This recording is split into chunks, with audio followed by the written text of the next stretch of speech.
Tomorrow marks 1 year since former Huntsville police officer William Darby was sentenced in the 2018 murder of Jeffrey Parker. Darby's appeal in the case is still pending with the Alabama Court of Criminal Appeals.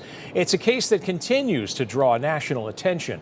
WAAY 31's Matt Kroschel has more on where that appeal stands now and how long legal experts think it might take to get a decision from the courts. While the city of Huntsville continues to support Darby and believes his actions were justified and within city police policy, a lot has happened since that conviction, but it all goes back to that April 2018 shooting inside a house in Huntsville.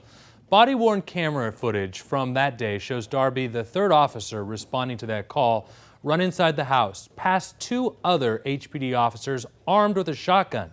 Seconds later, he shoots Parker in the head. The district attorney presented the case to a grand jury. Darby indicted for murder, the high-profile jury trial, and the guilty verdict coming down in May of 2021. Darby sentenced to 25 years in prison and filed the appeal. It took a while to get the transcripts over to the state appeals court, and that's where the appeal sits right now. Attorney Will League is not directly involved in this case, but has reviewed the process and understands the reality of how long appeals can take, especially in complex cases here in Alabama. So the Court of Criminal Appeals is not on anyone's schedule but their own.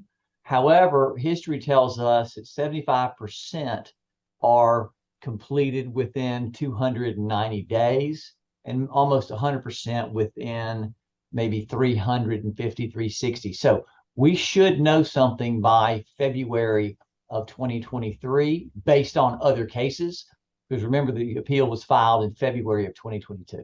Originally, Huntsville City Council approved more than $125,000 for Darby's legal defense during the trial, but the city has recently refused requests by a local newspaper to release records showing how much taxpayer money it spent on the criminal case, as well as an ongoing federal lawsuit.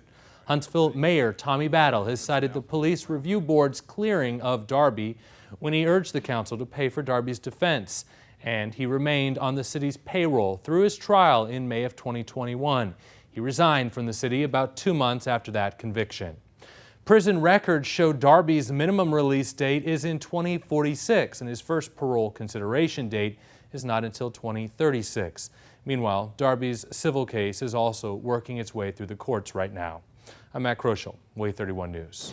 Former Huntsville Police Chief Mark McMurray is lending his support publicly for Darby now that he's retired from the police force, appearing in social media posts and videos for Darby.